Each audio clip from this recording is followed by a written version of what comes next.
దేవుడు ఉన్నాడు అనటానికి 3 ముఖ్యమైన ఆధారాలని దైవ గ్రంథమైనటువంటి బైబిల్లో నుంచి నేను తెలియజేయాలని ఆశిస్తూ ఉన్నాను. బైబిల్ అనగానే ఇది మన మతం కాదులే, ఇది వేరే వాళ్ళ మతము, ఇది మత ప్రచారం అని భావించి వెళ్ళిపోవద్దు. వినండి, తెలుసుకోండి, వాస్తవము అనిపిస్తే అంగీకరించండి, వాస్తవం అనిపించకపోతే వదిలేసేయండి. బలవంతం ఏమీ లేదు, నేను మీ దగ్గరికి వచ్చి మిమ్మల్ని బలవంతంగా మార్చేది ఏమీ లేదు. కాబట్టి వినండి. నేను కూడా ఒకప్పుడు దేవుడు లేడు అనేటువంటి భావనలో ఉన్నవాడిని. తరువాత దేవుడు ఉన్నాడనే వాస్తవాన్ని తెలుసుకొని ఆ వాస్తవాలని ఈ విధంగా సందేశ రూపంలో తెలియపరుస్తున్నాను. కాబట్టి జాగ్రత్తగా ఆలకించాల్సిందిగా కోరుతున్నాను. దేవుడు ఉన్నాడంటానికి 3 ముఖ్యమైన ఆధారాలని బైబిల్లోంచి నేను చూపించాలని ఆశిస్తున్నాను. మొదటిది, దేవుడు ఉన్నాడని ఈ యొక్క సృష్టి అంతా కూడా సాక్ష్యమిస్తూ ఉన్నది. గమనించండి, ఒక శిల్పము ఉంది అంటే మనం జాగ్రత్తగా ఈ శిల్పం ఎలా వచ్చింది అని ఆలోచిస్తే దాని వెనక శిల్పి ఉన్నాడని మనకు అర్థమవుతుంది. అంటే శిల్పి అంటే శిల్పాన్ని తయారు చేసిన వ్యక్తి.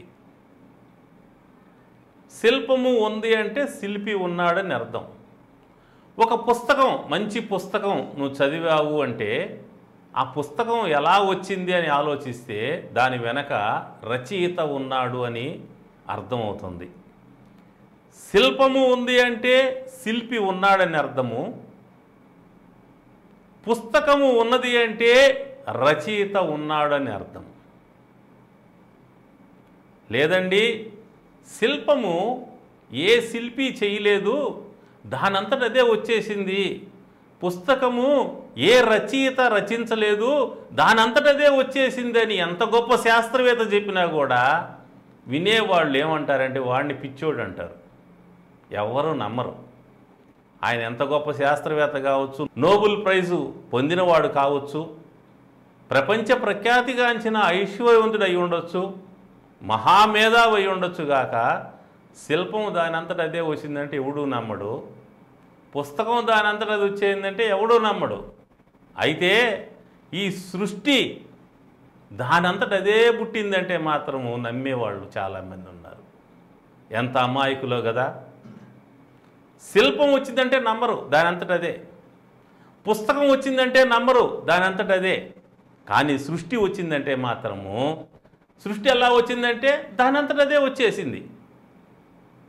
ఎంత అమాయకమైన వాదన, ఎంత అమాయకమైన నమ్మకం. గమనించండి, ఎంత గొప్ప అధికారులైనా, ఎంత గొప్ప నాయకులైనా, ఎంత గొప్ప శాస్త్రవేత్తలైనా, ఎంత గొప్ప మేధావులైనా, ఎంత గొప్ప వారైనప్పటికి కూడా చాలామంది దేవుడి విషయంలో అమాయకంగా ఉన్నారు, జ్ఞానము లేనివారుగా ఉన్నారు, దైవ జ్ఞానము లేనివారుగా అనేక మంది ఉంటూ ఉన్నారు. దైవ జ్ఞానము లేనివారుగా అనేకులు ఉన్నారు అనేది ఎంతో వాస్తవము. శిల్పము దానంతటా అదే రాలేదు, శిల్పి చేస్తే వచ్చింది. పుస్తకము దానంతటా అదే రాలేదు, రచయిత రచిస్తే వచ్చింది. అలాగే సృష్టి కూడా దానంతటా అదే రాలేదు, సృష్టికర్త సృష్టిస్తే వచ్చింది. సృష్టికర్త లేకుండా సృష్టి లేదు, శిల్పి లేకుండా శిల్పం లేదు, రచయిత లేకుండా పుస్తకం లేదు, సృష్టికర్త లేకుండా సృష్టి లేదు అని ప్రతి ఒక్కరూ ఈ సందర్భంగా గుర్తించాల్సిందిగా, గమనించాల్సిందిగా, అర్థం చేసుకోవాల్సిందిగా నేను కోరుతూ ఉన్నాను. ఈ విషయాన్ని దైవ గ్రంథంలో నుంచి కీర్తనలు 19వ కీర్తనలో మనము చూడగలుగుతాం. ఆకాశములు దేవుని మహిమను వివరించుచున్నవి, అంతరిక్షము ఆయన చేతి పని ప్రచురపరచుచున్నది. పగటికి పగలు బోధ చేయుచున్నది, రాత్రికి రాత్రి జ్ఞానము తెలుపుచూ ఉన్నది. గమనించండి, సృష్టి గురించి రాయబడింది. ఆకాశములు దేవుని మహిమను వివరించుచున్నవి, అంతరిక్షము ఆయన చేతి పని ప్రచురపరుచున్నది. పగలు బోధ చేస్తుంది, రాత్రి జ్ఞానము తెలుపుతూ ఉన్నది. అనగా పగలు రాత్రి ఆకాశములు విశ్వమంతా కూడా తనను నిర్మించినటువంటి సృష్టికర్త గురించి ప్రకటన చేస్తూ ఉన్నది. ఆకాశములు దేవుని మహిమను వివరించుచున్నవి అనేమాట. సాక్ష్యం ఇస్తుంది సృష్టి, వివరిస్తుంది, బోధిస్తుంది, తెలియజేస్తుంది. శిల్పం ఏ విధంగా శిల్పి గురించి మౌనంగా సాక్ష్యం ఇస్తుందో, పుస్తకం ఏ విధంగా రచయిత గురించి మౌనంగా సాక్ష్యం ఇస్తుందో, ఈ సృష్టి అంతా కూడా సృష్టికర్త గురించి సాక్ష్యం ఇస్తూ ఉన్నది. సృష్టికర్త ఉన్నాడు అని. ఇదే విషయాన్ని బైబిల్లోని యోబు గ్రంథంలో రాయబట్టి ఉంటే మనం చూస్తాం. 12వ అధ్యాయము 7 నుంచి 9 వచనాలను చదువుతున్నాను, గమనించండి. అయినను మృగములను విచారించుము, అవి నీకు బోధించును. ఆకాశ పక్షులను విచారించుము, అవి నీకు తెలియచేయును. భూమిని గూర్చి ధ్యానించిన ఎల్లా అది నీకు బోధించును. సముద్రంలోని చేపలు నీకు దాన్ని వివరించును. వీటిని అన్నిటినీ బట్టి యోచించుకునేలా యెహోవా హస్తము వీటిని కలుగు చేసినని తెలిసి కొనలేని వాడెవడు. అంటే ఈ సృష్టి జీవరాశి అంతా కూడా దేవుని గురించి సాక్ష్యం ఇస్తూ ఉన్నాయి. ఈ సృష్టింపబడిన వస్తువులన్నీ ఈ జీవులన్నిటినీ గురించి మనిషి ఆలోచించినప్పుడు, ఈ శిల్పము ఎలా వచ్చింది అని ఆలోచించినట్లుగా, ఈ పుస్తకము ఎలా వచ్చింది అని ఆలోచించినట్లుగా, ఈ భూమి ఎలా వచ్చింది, ఆకాశం ఎలా వచ్చింది, సూర్యుడు చంద్రుడు నక్షత్రాలు ఎలా వచ్చారు అని ఆలోచించినట్లయితే మనిషికి ఒక విషయం అర్థమవుతుంది. ఏమిటంటే వీటన్నిటినీ కలుగు చేసిన సృష్టికర్త ఉన్నాడు అని.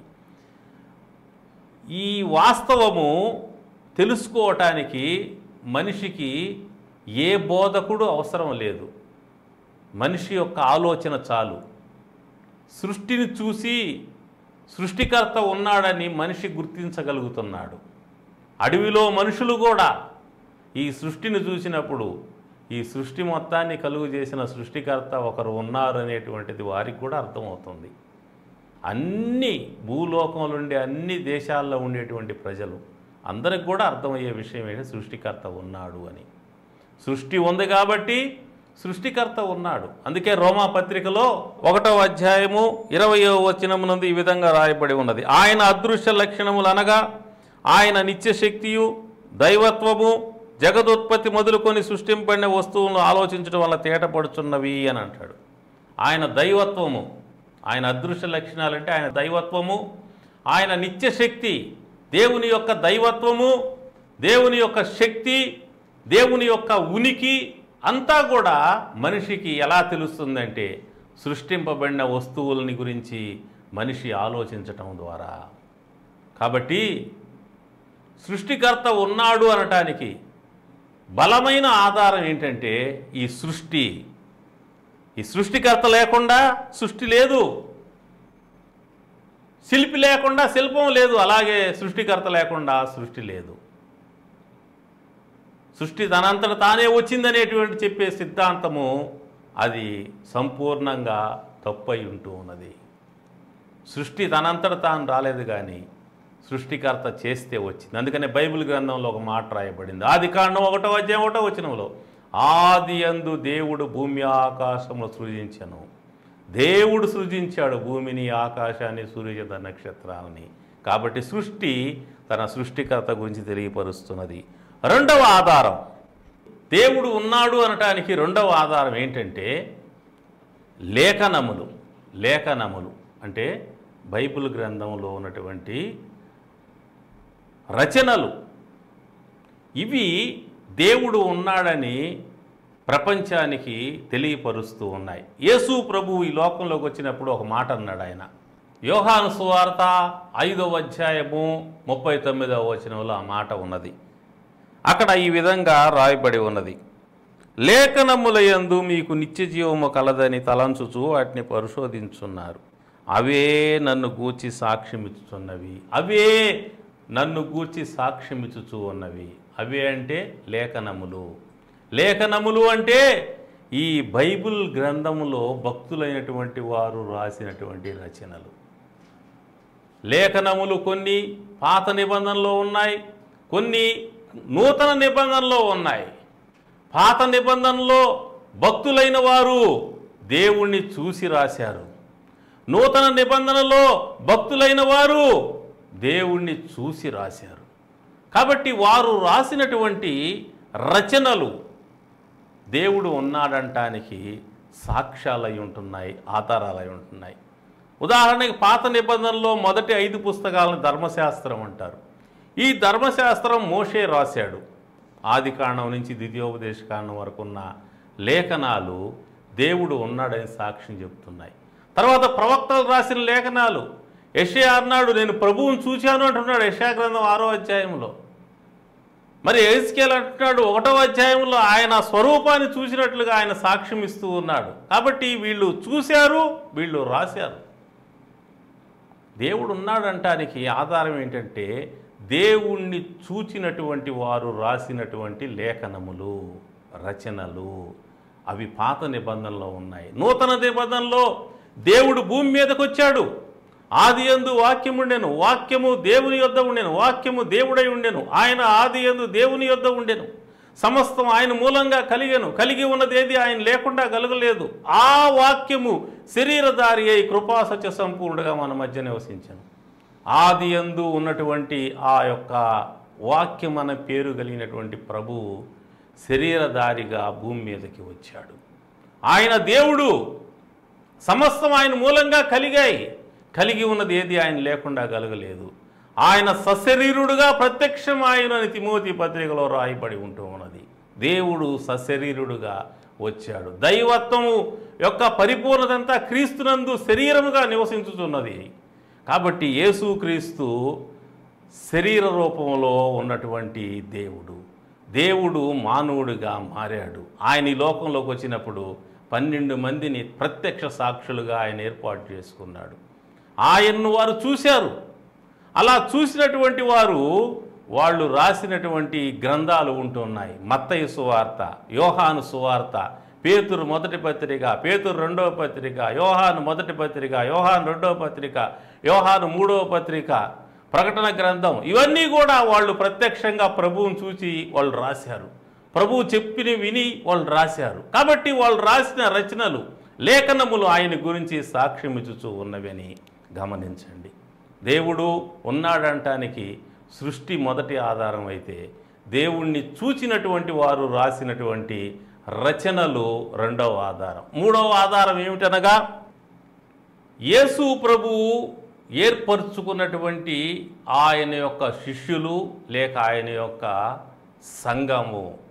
యేసు ప్రభువు మాట్లాడుతూ లూకా సువార్త 24వ అధ్యాయంలో ఈ విధంగా అన్నాడు. 48వ వచనంలో ప్రభు శిష్యులతో అన్న మాట రాయబడింది. ఈ సంగతులకు మీరే సాక్షులు. మొదటి సాక్ష్యము సృష్టి, రెండవ సాక్ష్యము సృష్టికర్త అయిన దేవుణ్ణి చూచిన వారు రాసిన లేఖనములు, మూడవ సాక్ష్యము దేవుణ్ణి చూచినటువంటి వారు. ఈ సంగతులకు మీరే సాక్షులు. అపోస్తల కార్యములు 1:8 అంటాడు, పరిశుద్ధాత్మ మీ మీదికి వచ్చినప్పుడు మీరు యెరూషలేములోను యూదయ సమరయ దేశములయందు భూదిగంతముల వరకు నాకు సాక్షులయ్యుందురు. నాకు సాక్షులు, దేవునికి సాక్షులు.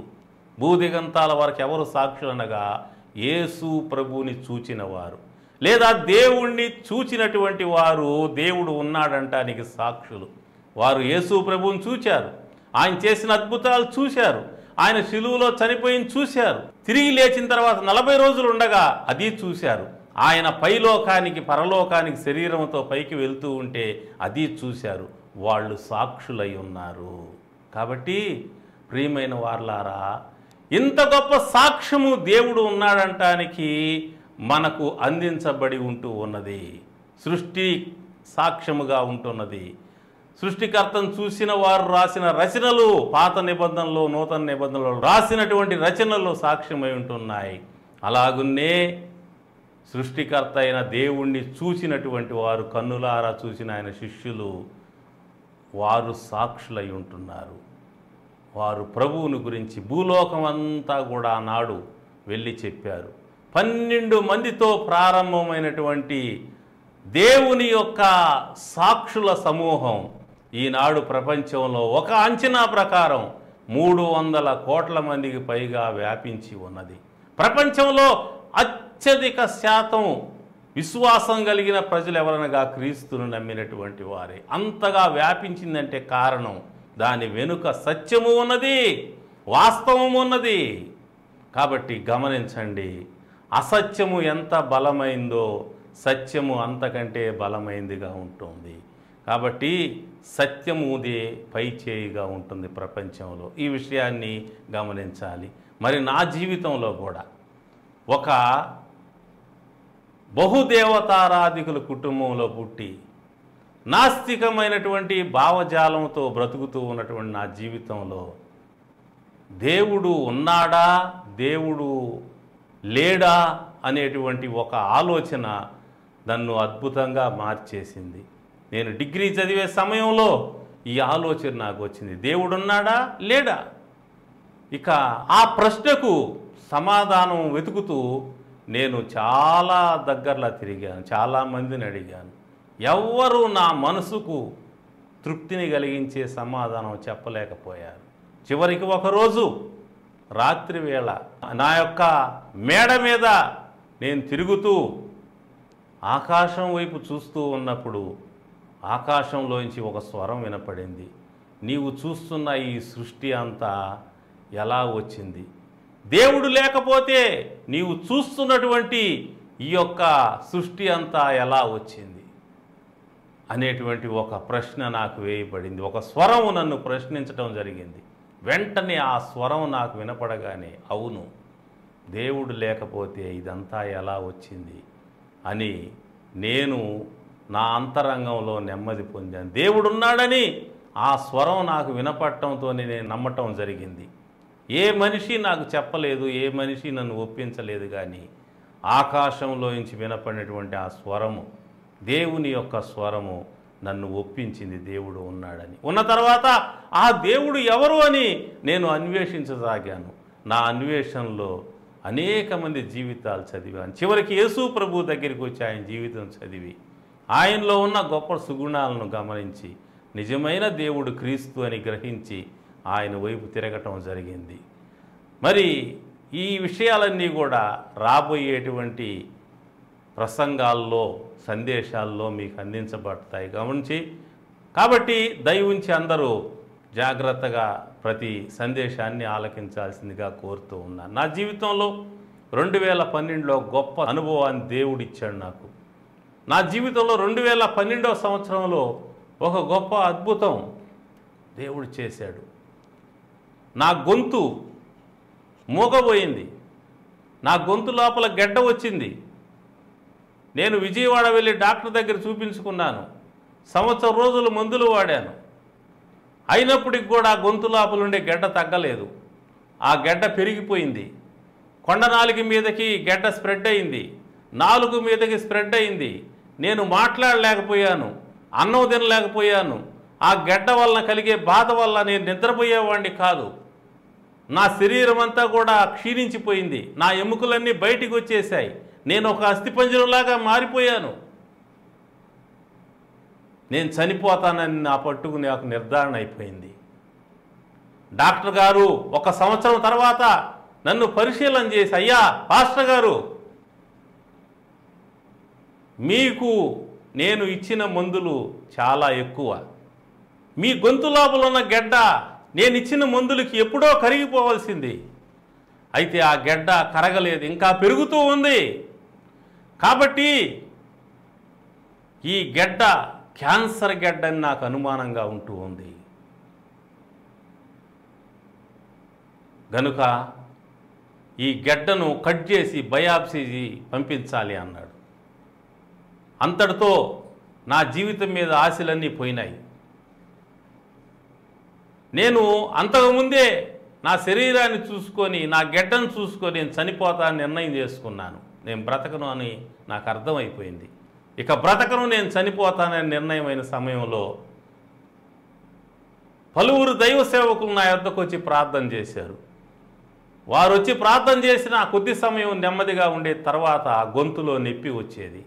అది గొంతులోంచి తలలోకి వెళ్ళేది, ఒక్కోసారి గుండెల్లోకి వచ్చేది, ఒక్కోసారి వీపులోకి వచ్చేది, ఒక్కోసారి షోల్డర్లోకి వచ్చేది.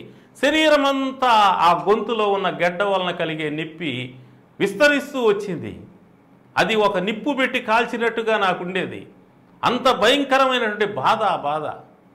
అలాంటి పరిస్థితుల్లో ఆ బాధ అనుభవిస్తూ నేను చనిపోతానని నిర్ణయానికి నేను వచ్చి నిరాశలో కూరుకుపోయి చివరిగా ఒక ప్రయత్నం చేద్దామని దేవుని సన్నిధికి వచ్చాను. అనగా ప్రార్థనలో కూర్చున్నాను. నేను దేవుడు లేడనే భావం కలిగిన వాడిని. ఆకాశంలోంచి స్వరం వినపడి దేవుడు ఉన్నాడనే విషయాన్ని నాకు అర్థమయ్యేటట్టు చేయడం జరిగింది. ఉన్న దేవుడు ఆ యేసు ప్రభు అనేటువంటి విషయాన్ని నేను పరిశీలన చేసి తెలుసుకున్నాను. ఆ యేసు ప్రభువు నాకు పలుమార్లు కనపడ్డాడు.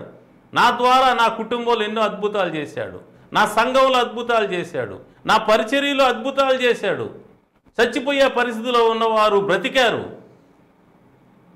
రోగులు స్వస్థత పొందారు, దయ్యాలు పట్టిన వాళ్ళు బాగైనారు. అద్భుతాలు జరిగాయి, జరగవనుకున్నవి జరిగాయి. ప్రకృతిలో కూడా దేవుడు కార్యాలు జరిగించాడు.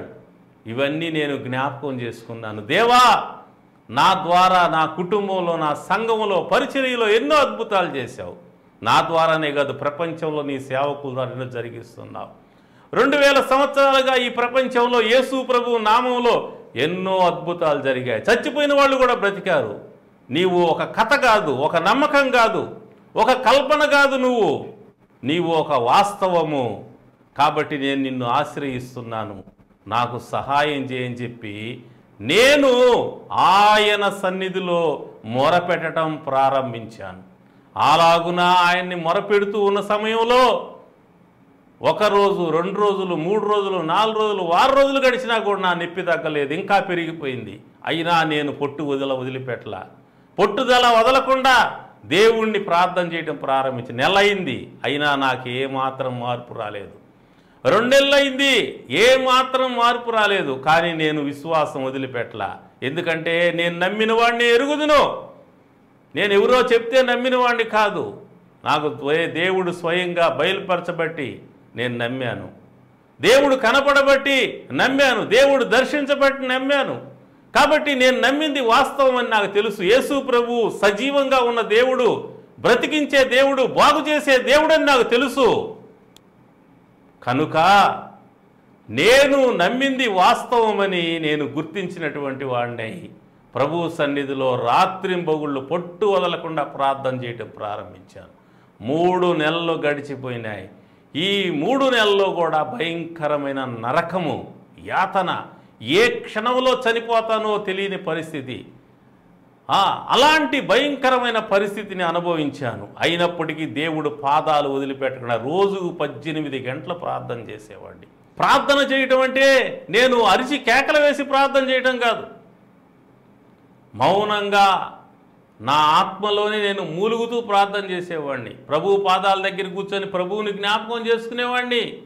ఆయన ఎంత వాస్తవమో జ్ఞాపకం చేసుకునేవాడిని. కూర్చోగలిగినంతసేపు కూర్చునే, తర్వాత పడుకునే, తర్వాత నిలబడే, తర్వాత నడిచేది. ఈలాగున నాకు నిద్ర వచ్చేది కాదు. గొంతులో గెడ్డ వలన కలిగే నొప్పికి ప్రార్థన చేయటం ప్రారంభించా. గంటల తరబడి 16 గంటల నుంచి 18 గంటలు ప్రార్థన చేసేవాడిని. అలాగున 3 మాసములు ప్రార్థన చేసిన తర్వాత 4వ మాసము మొదటి వారములో ప్రభువు స్వరం నాకు వినపడినది. నా కుమారుడా, నేను నిన్ను స్వస్థపరుస్తున్నాను, నీకు దీర్ఘాయుష్నిస్తా అని దేవుడు స్వరం వినపడింది. అప్పుడు నాలో ఉన్నటువంటి ఆ దుఃఖము, ఆ బాధ, ఆ వేదన, నిరాశ, కృంగుదల అంతా కూడా రెప్పపాటు కాలంలో అవి మాయమైపోయి నాకు గొప్ప సంతోషం కలిగింది. ఆ తర్వాత 1 వారానికి కొంచెం నొప్పి తగ్గింది, 2 వారాలకు ఇంకా కొంచెం తగ్గింది, 3 వారాలకు మరి కొంచెం తగ్గింది. 4వ మాసం పూర్తయ్యేసరికి నా గొంతులో ఉన్నటువంటి ఆ నొప్పి అంతా కూడా తగ్గింది. అనగా అంతకుముందు సంవత్సరం రోజులు నేను ఆ నొప్పితో బాధపడ్డాను. దేవుని సన్నిధికి వచ్చి 4 మాసాలు ప్రార్థన చేసిన తర్వాత 4వ మాసం పూర్తయ్యేసరికి నా గొంతులో ఉన్న గడ్డంతా కూడా తగ్గి నోట్లోంచి మాటలు రావడం ప్రారంభించాయి. 5వ మాసం నుంచి అనగా 2012 అక్టోబర్ లేదా నవంబర్ ప్రాంతంలో నా గొంతులో గడ్డ నొప్పి ప్రారంభమైతే అది 2013 నవంబర్ వరకు కొనసాగింది. డిసెంబర్ నాటికి అది మాయమైపోయింది. తిరిగి మాట్లాడటం ప్రారంభించాను, ప్రసంగాలు చేయటం ప్రారంభించాను. 2014 నుంచి ఇక నా గొంతులో గెడ్డ అనేది కానీ ఆ గెడ్డ వలన కలిగే నొప్పి అనేది వలన లేకుండా దేవుడు అద్భుతంగా బాగు చేశాడు. ఎండిన ఎముకలాగా మారిపోయిన నేను తిరిగి బలాన్ని పొందుకున్నాను, ఆరోగ్యాన్ని పొందుకున్నాను, తిరిగి జీవాన్ని పొందుకున్నాను. ఇదిగో 2024 ఈ సమయంలో నేను మాట్లాడుతూ ఉన్నాను. అనేక సంవత్సరాలు దేవుడు కాపాడాడు, బ్రతికించా ఎన్నో మరణకరమైన పరిస్థితులు. ఎందుకంటే ఇదంతా ఎందుకు చెప్తున్నానంటే దేవుడు ఉన్నాడు అనేది వాస్తవము. సృష్టి సాక్ష్యం ఇస్తుంది, చేసిన రచనలు మరి సాక్ష్యం ఇస్తూ ఉన్నాయి. సృష్టికర్త అయిన దేవుడు ఏర్పరచుకున్నటువంటి సాక్షులు సాక్ష్యం ఇస్తున్నారు, కోట్లాది మంది భక్తులు సాక్ష్యం ఇస్తున్నారు. వారితో కలిసి నేను కూడా దేవుడు నా జీవితంలో చేసిన మహోన్నత కార్యాన్ని గురించి సాక్ష్యం ఇస్తూ ఉన్నాను. కాబట్టి ఈ యొక్క కార్యక్రమాన్ని వింటున్నటువంటి మీకు కూడా ఒక భరోసా ఇస్తున్నాను, ఒక ధైర్యాన్ని ఇస్తున్నాను.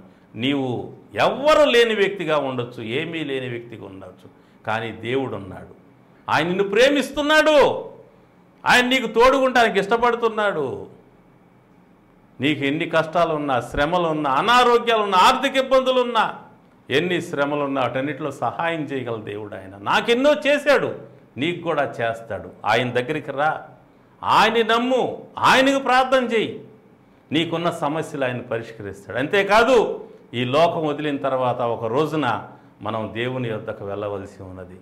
ఈ లోకంలో ఎంతకాలం బ్రతికినా ఏదో ఒక రోజు మనిషి వెళ్ళిపోవాలా. ఈ రోజుల్లో అయితే ఏ క్షణంలో మనిషి వెళ్ళిపోతాడో తెలియదు. కూర్చున్నోళ్ళు కూర్చున్నట్టు పోతున్నారు, నిలబడిన వాళ్ళు నిలబడినట్టు వెళ్ళిపోతున్నారు, నడిచేవాళ్ళు నడిచినట్టు వెళ్ళిపోతున్నారు, పనుకున్నోళ్ళు పనుకున్నట్టు వెళ్ళిపోతున్నారు. ఏ క్షణంలో ఎవరు చనిపోతారో తెలియదు. చనిపోయిన తర్వాత నీవు దేవునితో ఉంటావు. యుగ యుగాలు యుగ యుగాలు యుగ యుగాలు సదాకాలము నీ దేహాన్ని వదిలిన తర్వాత, ఈ లోకాన్ని వదిలిన తర్వాత దేవునితో ఉంటావు. కొందరు అంటారు నేను ఏ మార్గంలో పోయినా ఆయన దగ్గరికి పోతానని అంటారు. అలా కాదండి. దేవుడి దగ్గరికి వెళ్ళాలంటే దేవుడు అనుమతి కావాలా. సిలువు వేయబడినప్పుడు ఒక దొంగ అడిగాడు దేవుడు అనుమతి. యేసయ్యా నీ రాజ్యంలోకి వచ్చి నన్ను జ్ఞాపకం చేసుకుంటే వెంటనే యేసయ్య అన్నాడు, నేడు నీవు నాతో కూడా నా రాజ్యంలో ఉంటావు, పరదైసులో ఉంటాను, నీకు హామీ ఇస్తున్నాను, నిత్యమని చెప్తున్నాని అభయం ఇచ్చాడు. కాబట్టి ఆయన శరణు వేడాలి. యేసయ్యా నా పాపాలు క్షమించి నన్ను పవిత్రపరిచి నీ రక్తం చేత పవిత్రపరిచి నీ బిడ్డగా స్వీకరించు, నేను ఈ లోకాన్ని వదిలితే నీ రాజ్యంలో ఉండేటట్లు అనుగ్రహించి ప్రార్థన చేస్తే నువ్వు నరకం నుంచి రక్షింపబడతావు. యుగ యుగాలు నీ కొరకు సిద్ధపరచబడినటువంటి ఆ గోల్డెన్ సిటీలో మహిమ రాజ్యంలో నీవు దేవునితోటి ఉంటావు. ఈ లోకంలో ఒకవేళ నువ్వు బ్రతికినంతకాలం దేవుడు నీతో ఉంటాడు, నిన్ను కాపాడుతాడు, నిన్ను రక్షిస్తాడు. పక్కన 1000 మంది పడినా కుడిపక్క 10,000 మంది కూలిన అపాయం నీ వద్దకు రాకుండా, ఏ తెగులు నీకు సమీపించకుండా కాపాడుతావు. నువ్వు లోపల వచ్చినప్పుడు దీవించబడతావు, బయటికి వెళ్ళినప్పుడు దీవించబడతావు. ఈ లోకంలో నీ జీవితం దీవెనకరంగా ఉంటుంది.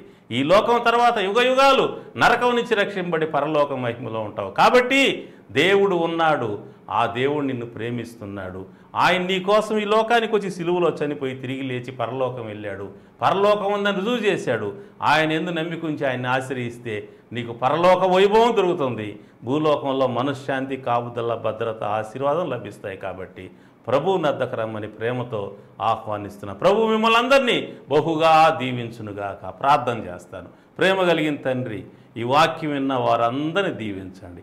బలహీనలు బలపరచండి, కృంగిన వారిని లేవనెత్తండి, గుండె చెదిరిన వారిని బాగు చేయండి, దయ్యాలచే బాధపడుతున్న విడుదల కలుగు చేయండి, రోగులు స్వస్థత కలుగు చేయండి, మరణకరమైన పరిస్థితిలో ఉన్న మరణం నుంచి తప్పించండి. నాయన ప్రతి ఒక్కరికి కూడా సహాయం చేయండి. చదువుకునే వారికి సహాయం చేయండి, ఉద్యోగం కొరకు ప్రయత్నం చేసి సహాయం చేయండి, వివాహం కొరకు ప్రయత్నం చేసే సహాయం చేయండి, సంతానం కొరకు ప్రయత్నం చేసేవారికి సహాయం చేయండి. ప్రతి ఒక్కరికి మీరు తోడుగుడు. అందరూ కూడా నీవు ఉన్నావనే విషయాన్ని గుర్తించి నిరాశపడక నిన్ను ఆశ్రయించి నీ సన్నిధిలో మొరపెట్టి వారి సమస్యల నుంచి విడుదల పొందటమే కాకుండా వారి పాప క్షమాపణ పొంది పరలోకంలో యుగ యుగాలు నీతో ఉండేటువంటి ఆ భాగ్యాన్ని పొందినట్లుగా ప్రతి ఒక్కరిని వారి కుటుంబాలు దీవించి క్షేమాన్ని ఇమ్మని, దైవజ్ఞానం ప్రతి ఒక్కరికి అనుగ్రహించి రక్షించమని కోరుకుంటూ యేసు ప్రభు పరిశుద్ధ నామంలో ప్రార్థించి స్తుతించి వేడుకుంటున్నాను తండ్రి. ఆమేన్. తండ్రి, కుమార, పరిశుద్ధ ఆత్మ త్రియేక దేవుని సన్నిధి, సమాధానం, సకల దీవెనలు మీకు మీ కుటుంబాలకు సదాకాలం తోడై ఉండుగాక. Amen. God bless you all.